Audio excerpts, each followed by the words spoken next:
Hello friend, welcome to my YouTube channel learn English with Himadri sir. আর আমি Himadri sir তোমাদের সাথে আজকে আলোচনা করব অ্যাডভার্ব নিয়ে। অ্যাডভার্ব কি? আজকে আমাদের আলোচনার বিষয়বস্তু কি? অ্যাডভার্ব কি? কোন কোন পার্টস অফ স্পিচ অ্যাডভার্ব হিসেবে ব্যবহৃত হয়? আমরা জানি অ্যাডভার্ব মানে আমরা শুধু অ্যাডভার্বকেই জানি, সেটা জানি, কিন্তু অ্যাডভার্ব কি শুধু অ্যাডভার্বের জন্যই ব্যবহৃত হয় নাকি অন্য কোনো পার্টস অফ স্পিচ অ্যাডভার্ব হিসেবে ব্যবহার করা যায়? অ্যাডভার্ব কি শুধুমাত্র ভার্বকেই কোয়ালিফাই করে? এটা একটা গুরুত্বপূর্ণ প্রশ্ন। যে অ্যাডভার্ব আমরা জানি অ্যাডভার্বের ডেফিনেশন যখন দিই যে অ্যাডভার্ব হচ্ছে সেটাই যেটা ভার্বকে কোয়ালিফাই করে, কিন্তু অ্যাডভার্ব কি শুধু ভার্বকে কোয়ালিফাই করে? অন্য কোনো জিনিসকে বা অন্য কোনো পার্টস অফ স্পিচকে কি অ্যাডভার্ব কোয়ালিফাই করে না? সেটা নিয়ে প্রশ্ন। আর লাস্ট কোশ্চেন হচ্ছে অ্যাডভার্বের প্রকারভেদ, যে কত রকমের অ্যাডভার্ব হয় অ্যাকচুয়ালি, সেটা নিয়ে আমাদের আলোচনা থাকবে আমাদের শেষ প্রশ্ন। তো আমরা দেরি না করে চলো শুরু করে ফেলি। তো আমি প্রথম থেকে বোর্ড থেকে এটা হেডিংটা মুছে ফেলি। প্রথমে হচ্ছে ডেফিনেশন অফ অ্যাডভার্ব। আমি হেডিং লিখছি, প্রথম বক্তব্য হচ্ছে আমাদের অ্যাডভার্ব নিয়ে। তাহলে অ্যাডভার্ব নিয়ে মানে হচ্ছে অ্যাডভার্বের ডেফিনেশন কি। তাহলে আমরা যদি অ্যাডভার্বে অ্যাকচুয়ালি ডেফিনেশন বলতে যাই তাহলে কি বলবো? অ্যাডভার্ব জেনারেলি কোয়ালিফাইজ এ ভার্ব। অ্যাডভার্ব জেনারেলি কোয়ালিফাইজ এ ভার্ব, সাধারণত একটা ভার্বকে কোয়ালিফাই করে, অর অ্যান অ্যাডজেক্টিভকে কোয়ালিফাই করে, অর অ্যান অ্যাডভার্ব। তাহলে অ্যাডভার্ব শুধুমাত্র অ্যাডভার্বকেই কোয়ালিফাই করে না, সে অ্যাডভার্বকে কোয়ালিফাই করতে পারে, সে একটা অ্যাডজেক্টিভকে কোয়ালিফাই করতে পারে, সে একটা ভার্বকে কোয়ালিফাই করতে পারে, কিংবা একটা সেন্টেন্সকে কোয়ালিফাই করতে পারে, কিংবা একটা ফ্রেজকে। তাহলে অ্যাডভার্ব মানে যদি আমরা ধরি অ্যাডভার্ব মানে ভার্বকে কোয়ালিফাই করে যেটা, সেটাই অ্যাডভার্ব, তাহলে সেটা হয় আমাদের একটা ভুল ধারণা। তাহলে অ্যাডভার্ব ভার্বকে কোয়ালিফাই করে, অ্যাডজেক্টিভকে কোয়ালিফাই করে, আগে অ্যাডভার্বকে কোয়ালিফাই করে, কোনো সেন্টেন্সকে কোয়ালিফাই করতে পারে, কিংবা কোনো ফ্রেজকে কোয়ালিফাই করতে পারে। তাহলে এতগুলো জিনিসকে অ্যাডভার্ব কোয়ালিফাই করে। তাহলে এবার আমাদের প্রশ্ন হচ্ছে এইগুলো যে বললাম এই ডেফিনেশনটা, তাহলে আমাদের একটা প্রশ্নের উত্তর পেয়ে গেলাম, দুটো প্রশ্নের উত্তর পেয়ে গেলাম। একটা ডেফিনেশন অফ অ্যাডভার্ব কি, আর দুই নম্বর হচ্ছে অ্যাডভার্ব কাকে কাকে কোয়ালিফাই করে। এবার আমরা কিছু এক্সাম্পল দিই। যেমন যদি অ্যাডভার্ব যদি ভার্বকে কোয়ালিফাই করতে পারে, আর কি কি বললাম, অ্যাডজেক্টিভকে কোয়ালিফাই করতে পারে। আমি এগুলো প্রত্যেকটা এক্সাম্পল দিয়ে দিয়ে দেখাবো। আর কে বললাম অ্যাডভার্বকে কোয়ালিফাই করতে পারে, এখানে একটা এক্সাম্পল হবে। আর কাকে করতে পারে? পার্টিসিপলকে করতে পারে। আমি লিখছি পার্টিসিপল, তাহলে অ্যাডভার্ব পার্টিসিপলকে কোয়ালিফাই করতে পারে। আর কাকে কোয়ালিফাই করতে পারে? কোন প্রিপজিশনকে কোয়ালিফাই করতে পারে। আমি লিখলাম প্রিপজিশন।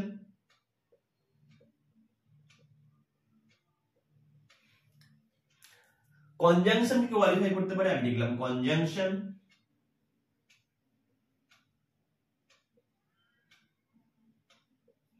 আর কাকে বলেছি?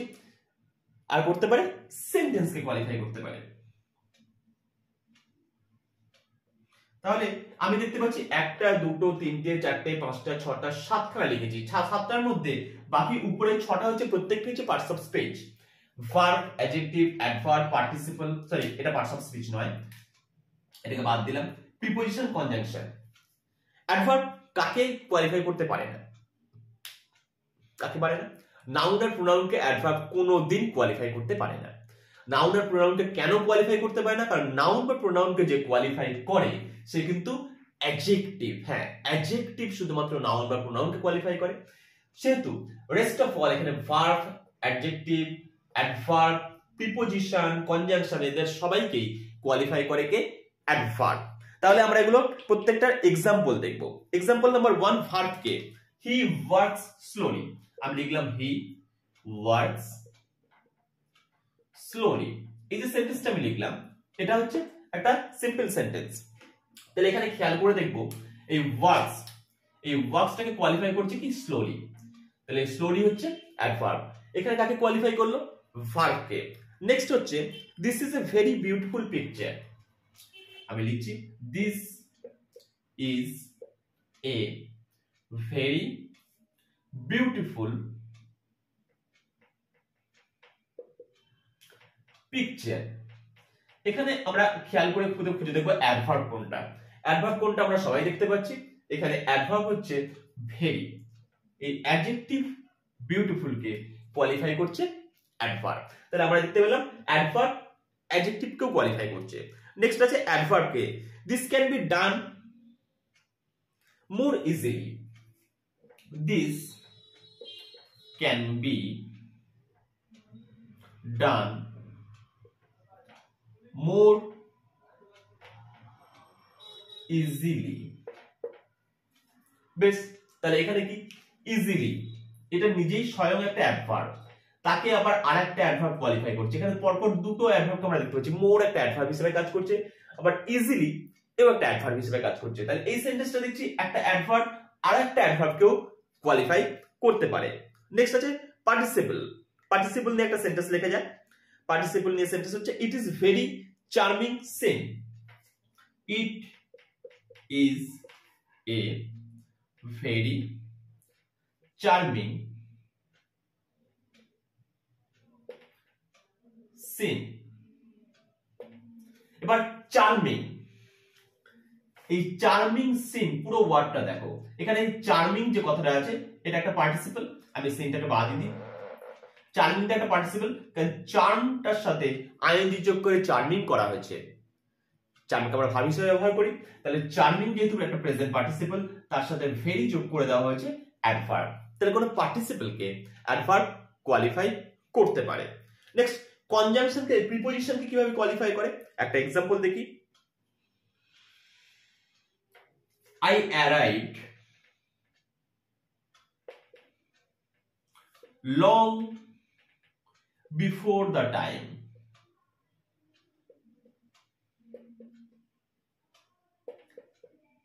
আমরা এখানে সবাই দেখতে পাচ্ছি প্রিপোজিশন বিফোর এখানে ব্যবহার করা আছে, আর তাকে কোয়ালিফাই করছে এই লং অ্যাডভার্বটা।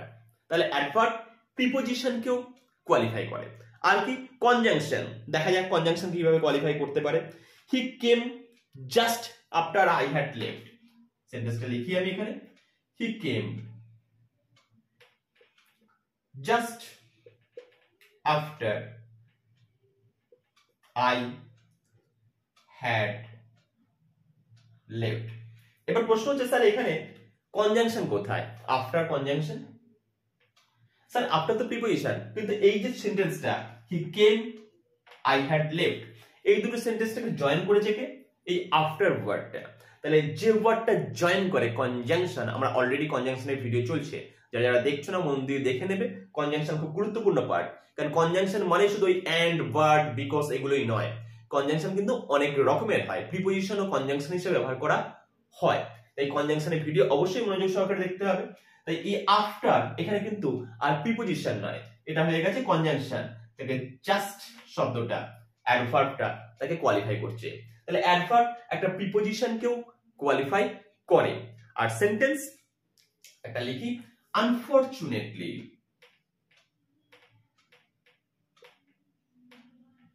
Unfortunately, I failed. দুর্ভাগ্যবশত আমি অকৃতকার্য হয়েছি, আমি ফেল করেছি। আমরা অকৃতকার্য থেকে ফেল বলে বেশি অভ্যস্ত, কারণ এখন বাংলা ভাষাটা এমন হয়ে গেছে যেটা আর বাংলা নেই, ইংরেজি হিন্দি সব মিলিয়ে মিশে একটা। তা আমরা ফেল করেছি এই কথাটা বলে অভ্যস্ত বেশি, আমরা অকৃতকার্য হয়েছি এই কথাটা বলে এরকম অদ্ভুত ভাবে আমার দিকে দেখাবে। তো যাকে অ্যাকচুয়ালি বাংলা হচ্ছে অকৃতকার্য হওয়া, তাই আই ফেল, আমি অকৃতকার্য হয়েছি, আমি ফেল করেছি, এটা আনফরচুনেটলি। তাহলে এই আই ফেল এটা পুরোটা একটা সেন্টেন্স যাকে কোয়ালিফাই করছে আনফরচুনেটলি এই অ্যাডভার্বটা। ন্যাচারালি আমরা দেখেছি অ্যাডভার্বের পিছনে এলওয়াই যুক্ত থাকে, কিন্তু সবার ক্ষেত্রে নয়। কার ক্ষেত্রে এলওয়াই যুক্ত হয়, কার ক্ষেত্রে এলওয়াই যুক্ত হয় না, সেটা নিয়ে পরে একটা ভিডিওতে আমরা আলোচনা করব অবশ্যই। কিন্তু আজকে যেটা আমাদের দেখানো সেটা হলো অ্যাডভার্ব কাকে কাকে কোয়ালিফাই করে। অ্যাডভার্ব মানে শুধুমাত্র যে ভার্বকে কোয়ালিফাই করে তা নয়, ভার্বকে কোয়ালিফাই করে দেখলাম হি ওয়ার্কস স্লোলি। অ্যাডজেক্টিভকে কোয়ালিফাই করে he is a very beautiful picture, this is a very beautiful picture. এখানে ভেরিটা হচ্ছে অ্যাডভার্ব। অ্যাডভার্বটা কি হচ্ছে, this can be done more easily. দুটো অ্যাডভার্ব, একটা অ্যাডভার্ব এই ইজিলিকে কোয়ালিফাই কি করছে, মোর। তাহলে একটা অ্যাডভার্বকে আরো একটা অ্যাডভার্ব কোয়ালিফাই করছে। পার্টিসিপলকে এখানে চার্ম, তার সাথে আইএনজি যোগ করে চার্মিং একটা পার্টিসিপল তৈরি করা হয়েছে, তার সাথে ভেরি, ভেরিটা চার্মিং কে কোয়ালিফাই করছে, it is a very charming scene. প্রিপোজিশনকে কোয়ালিফাই করছে I arrived, A R R I V E D, I arrived long before. Before preposition এখানে আমরা দেখতে পাচ্ছি, তাকে লং অ্যাডভার্বটা কোয়ালিফাই করছে। তাহলে অ্যাডভার্ব প্রিপোজিশনকেও কোয়ালিফাই করে।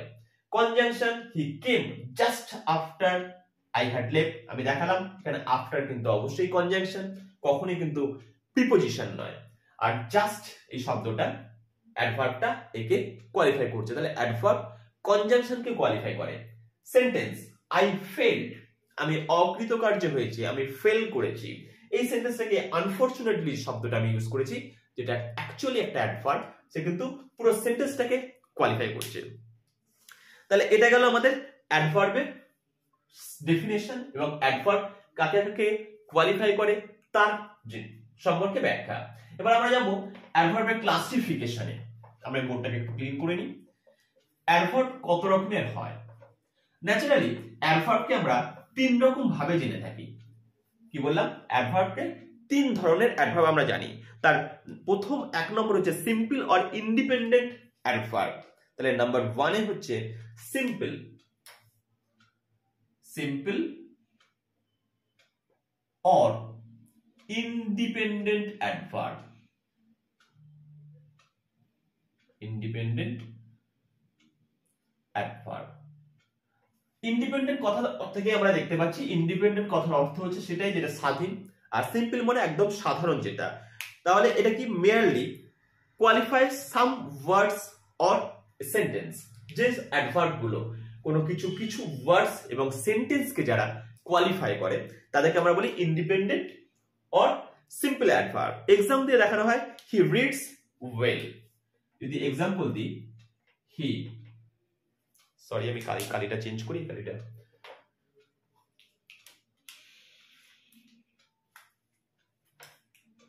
He reads well.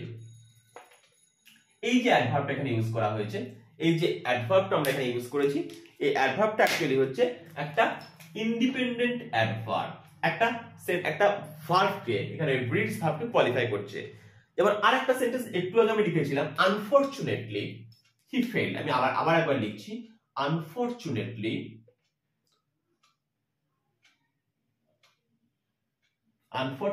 He failed. এই যে সেন্টেন্সটা আমি বললাম কোন একটা ওয়ার্ড অথবা একটা সেন্টেন্সকে যে কোয়ালিফাই করে, তাহলে হি ফেইলড একটা সেন্টেন্স হয়, এই আনফরচুনেটলি যে অ্যাডভার্বটা তাকে কোয়ালিফাই করছে। এই যে জায়গাটা রয়েছে, এই জায়গাটা হচ্ছে সাধারণত একটা সিম্পল অ্যাডভার্ব বা ইন্ডিপেন্ডেন্ট অ্যাডভার্ব। এরা ইন্ডিপেন্ডেন্ট কেন? এদেরকে ব্যবহারের জন্য আমার কারোর উপর ডিপেন্ডেবল হতে হয় না। আনফরচুনেটলি সেপারেটলি ইউজ করা যায়, ওয়েল কথাটা সেপারেটলি ইউজ করা যায় অন্য কোনো ক্ষেত্রে। এদের জন্য কোনো বাধ্যবাধকতা নেই বা কোনো বিষয়বস্তু ফিক্স নেই যে এখানেই ব্যবহার করতে হবে, এইভাবেই ব্যবহার করতে হবে। তাই এরা হচ্ছে ইন্ডিপেন্ডেন্ট, তাই এরা হচ্ছে সিম্পল অ্যাডভার্ব। 2 নম্বর অ্যাডভার্ব হচ্ছে কনজাংটিভ অর রিলেটিভ অ্যাডভার্ব। আমরা রিলেটিভ ক্লজের নাম সবাই শুনেছি। রিলেটিভ অ্যাডভার্ব জিনিসটা কি? আমি এখানে হেডিংটা লিখি কনজাংটিভ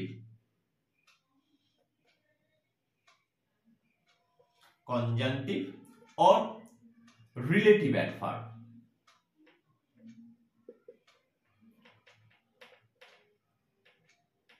এই যে দুখানে অ্যাডভার্বের নাম লেখা আছে কনজাংটিভ অর রিলেটিভ, যদিও অর দিয়ে কথাটা যোগ করা আছে তবুও বলবো এই অর থাকলেও এই কনজাংটিভ এন্ড রিলেটিভ দুটোর কিন্তু অ্যাকচুয়ালি অন্য ধরনের দুখানে অ্যাডভার্ব। কি রকম ধরনের অ্যাডভার্ব? সাধারণত এরা কোয়ালিফাই করে ওয়ার্ডকে নয়, ওয়ার্ডকে শুধুমাত্র কোয়ালিফাই করে, বাট অলসো এটা কি করে কানেক্ট টু ক্লজেস। এটা কনজাংটিভ কেন? কারণ এটা কনজাংশনের কাজ করে। কনজাংটিভ কথা ব্যবহার করা আছে, এরা কনজাংশনের মতো কাজ করে। কিন্তু যদি স্পেশাল কেসে এদেরকে রিলেটিভ অ্যাডভার্বও বলা হয়ে থাকে। রিলেটিভ অ্যাডভার্ব কথা যখন আমি বলছি তখন আমাদের মাথায় রাখতে হবে সেই রিলেটিভ ক্লজের কথা। যারা ক্লজের ভিডিও দেখোনি তারা অবশ্যই ক্লজের ভিডিও দেখে নেবে চ্যানেলের প্লেলিস্টে গিয়ে। ক্লজ আছে নাউন ক্লজ, অ্যাডজেক্টিভ ক্লজ বা রিলেটিভ ক্লজ এবং অ্যাডভার্বিয়াল ক্লজ, তিনটে ক্লজকে অবশ্যই ভালো করে দেখে নেবে। সেখানে কিন্তু অ্যাডজেক্টিভ ক্লজের আরেক নাম দেওয়া আছে রিলেটিভ ক্লজ। কনজাংটিভ আর রিলেটিভ ক্লজের ক্লজ নয়, এখানে অ্যাডভার্বের মেন যে বিষয়বস্তু, এরা হচ্ছে শুধুমাত্র অ্যাডভার্ব হিসেবে কাজ করে তা নয়, এরা যেটা করে সেটা হচ্ছে সেন্টেন্সকে জয়েন করায়, তাই এরা হচ্ছে কনজাংটিভ। যেমন একটু আগে আমি একটা সেন্টেন্স লিখেছিলাম, আফটারকে আমি ব্যবহার করেছিলাম, বলেছিলাম আফটার কিন্তু এখানে কনজাংশন। তো ঠিক এরকম এখানে অ্যাডভার্ব থাকবে অ্যাকচুয়ালি কনজাংশনের মতো কাজ করবে। আমি এক্সাম্পল দিয়ে বুঝতে পারবে তোমরা।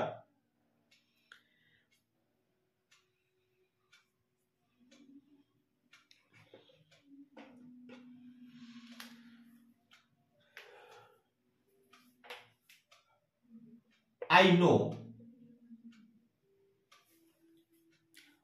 know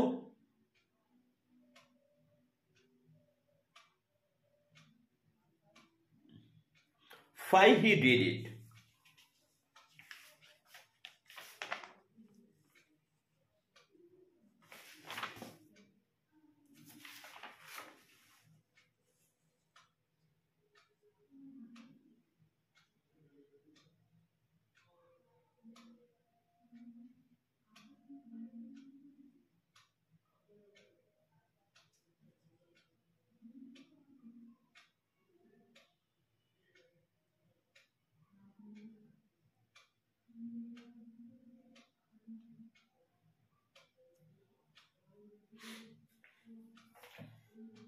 তো আমরা এক্সাম্পল দেবো এখানটাতে। তো যেভাবে আমরা বুঝতে পারবো যে এটা কোনটা কনজাংটিভ, মানে অ্যাকচুয়ালি দুটোই কনজাংটিভ, এর মধ্যে কোনটা রিলেটিভ কোনটা সেটা বোঝার জন্য এবার আমি এক্সাম্পল দিই, I know why he did it। আরেকটা sentence, I know the reason why he did it। তো এই যে দুখানা সেন্টেন্স লিখেছি, দুটো সেন্টেন্সে কিন্তু why, এই যে why শব্দটা এখানে ব্যবহার করা হয়েছে, আমরা দেখতে পাচ্ছি why শব্দটা এখানে এটাতেও ব্যবহার করা হয়েছে এবং এটাতেও ব্যবহার করা হয়েছে। দুটো সেন্টেন্সের অ্যাকচুয়াল মিনিং কিন্তু একই রকমের। দুটো সেন্টেন্সকে আমরা দেখতে পাচ্ছি, দুটো সেন্টেন্সে এই why কিন্তু অ্যাকচুয়ালি অ্যাডভার্ব হিসেবে কাজ করছে এবং অবশ্যই সেটা কিন্তু কনজাংশন এখানে। কারণ এই যে সেন্টেন্সটা I know he did it, I know the reason he did it, এই যে দুখানা করে সেন্টেন্স রয়েছে, এই দুটো সেন্টেন্সকে জয়েন করেছে এই why। তাহলে why জয়েন করেছে কি দুটো সেন্টেন্সকে জয়েন করার জন্য এই why হচ্ছে অ্যাকচুয়ালি এখানে আমি why কে দুটো নাম দিয়ে এখানে দেখাতে পারি। এক নম্বর নাম হচ্ছে, এগুলো হচ্ছে এই why হচ্ছে কনজাংশন, এই why হচ্ছে এখানে কনজাংশন। আবার যদি এখানে দেখানো হয় এই why হচ্ছে এখানে হচ্ছে অ্যাডভার্ব। তো এখানে why অ্যাডভার্ব এবং কনজাংশন, যেহেতু এই why এখানে কনজাংশন হিসেবে ব্যবহার করা হচ্ছে তাহলে এটা হচ্ছে conjunctive adverb as a conjunction, দুটো হচ্ছে কনজাংটিভ অ্যাডভার্ব। কিন্তু রিলেটিভ অ্যাডভার্ব কোনটা? রিলেটিভ অ্যাডভার্ব বা রিলেটিভ ক্লজ যখনই আসবে তখন তার আগে একটা নাউন থাকা বাধ্যতামূলক, যাকে আমরা বলি অ্যান্টিসিডেন্ট। তো এখানে আই নো এর পরে এটা ভার্ব রয়েছে, তারপরে কনজাংশন রয়েছে বা অ্যাডভার্ব রয়েছে। তাই এখানে কিন্তু এই যে প্রথম যে সেন্টেন্সটা লিখেছি এই সেন্টেন্সটার মধ্যে কিন্তু কোনো অ্যান্টিসিডেন্ট নেই। কিন্তু পরের যে সেন্টেন্সটা আমি লিখেছি আই নো দ্য রিজন, এই যে দ্য রিজনটা যোগ করা আছে যেটা অ্যাকচুয়ালি অ্যান্টিসিডেন্ট হিসাবে কাজ করছে। তাহলে এই যে পরে দু নম্বর যে সেন্টেন্সটা আছে এই দু নম্বর সেন্টেন্সটা কিন্তু অবশ্যই রিলেটিভ, এটা হচ্ছে রিলেটিভ অ্যাডভার্ব। তাহলে আমরা বুঝতে পারলাম কনজাংটিভ অ্যাডভার্ব এবং রিলেটিভ অ্যাডভার্বের মধ্যে অ্যাকচুয়ালি ডিফারেন্সটা কোথায়। নেক্সট আমাদের অ্যাডভার্বের 3 নম্বর যেটা আছে, 3 নম্বরটা হচ্ছে ইন্টারোগেটিভ অ্যাডভার্ব। আমি হেডিংটা লিখি, ইন্টারোগেটিভ অ্যাডভার্ব।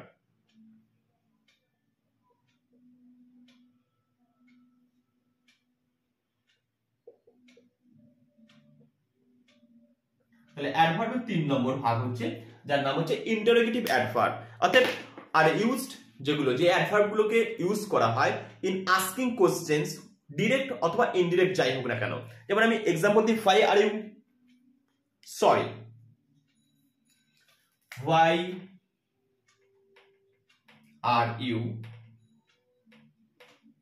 sorry। আরেকটা এক্সাম্পল দিই, do you know where he lives, do you know where he lives। এই যে দুখানা প্রশ্ন করা হয়েছে, দুখানা প্রশ্ন যেগুলো আমাদের দেওয়া আছে সেই দুটো প্রশ্নের মধ্যে দেখো এই why and where, যারা WH কোশ্চেন ব্যাপারটা জানো না যে WH ভার্বের মধ্যে কোনটা অ্যাডভার্ব কোনটা কি হিসাবে কাজ করে সেগুলো তোমরা একটু দেখে নেবে। তো WH কোশ্চেনের ভিডিও অলরেডি আমার চ্যানেলে পোস্ট করা আছে। তাহলে এই ফাই এন্ড ফায়ার দুটোই এখানে অ্যাডভার্ব, কিন্তু এই দুটো অ্যাডভার্বই কিন্তু ইন্টারোগেটিভ সেন্টেন্স তৈরি করার জন্য ব্যবহার করা হচ্ছে। যেহেতু দুটোকে ইন্টারোগেটিভ সেন্টেন্স তৈরি করার জন্য ব্যবহার করা হয় তাই এদেরকে বলা হয় ইন্টারোগেটিভ অ্যাডভার্ব। এখানেও কিন্তু দুজনে ইন্টারোগেটিভ সেন্টেন্সের স্ট্রাকচারই রয়েছে WH ওয়ার্ড, কিন্তু এখানে এরা কিন্তু কনজাংশন হিসেবে কাজ করছে। সেন্টেন্সগুলো কোনোটাই কিন্তু ইন্টারোগেটিভ নয়। আমি দুটো সেন্টেন্সের পরে কিন্তু ফুল স্টপ দিয়েছি, কখনোই কিন্তু কোশ্চেন মার্ক দেইনি।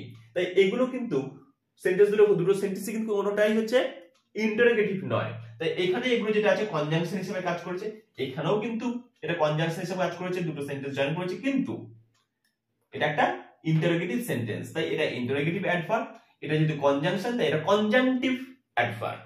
সঙ্গে যেহেতু এটা অ্যান্টিসিডেন্ট আছে তাই এটা হচ্ছে relative adverb. Conjunctive relative adverb বলতে পারি, কিন্তু আমরা বলবো এটাকে রিলেটিভ অ্যাডভার্ব। তাহলে আমরা দেখে নিলাম অ্যাডভার্বের প্রকারভেদ সম্পর্কে। এরপরে আমাদের যেগুলো আলোচনার বিষয়বস্তু থাকবে সেগুলো হচ্ছে the, this, yes, no, as follows, else, fast, seldom, never, seldom if, ever, etcetera. এই অ্যাডভার্ব গুলো ঠিক কোথায় এবং কিভাবে ব্যবহার করা হয়। Other parts of speech adverb হতে পারে কিনা অলরেডি আমি দেখিয়ে দিয়েছি।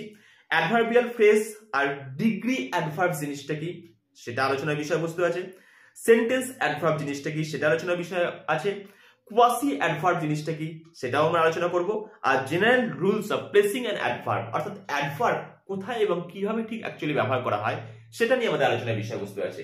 তো আজকের ক্লাস আমার এখানেই শেষ থাকবে।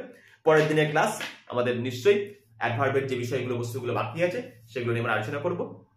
ভিডিওটা সম্পূর্ণ দেখার জন্য তোমাকে অসংখ্য ধন্যবাদ। আজকের ক্লাস এখানেই শেষ।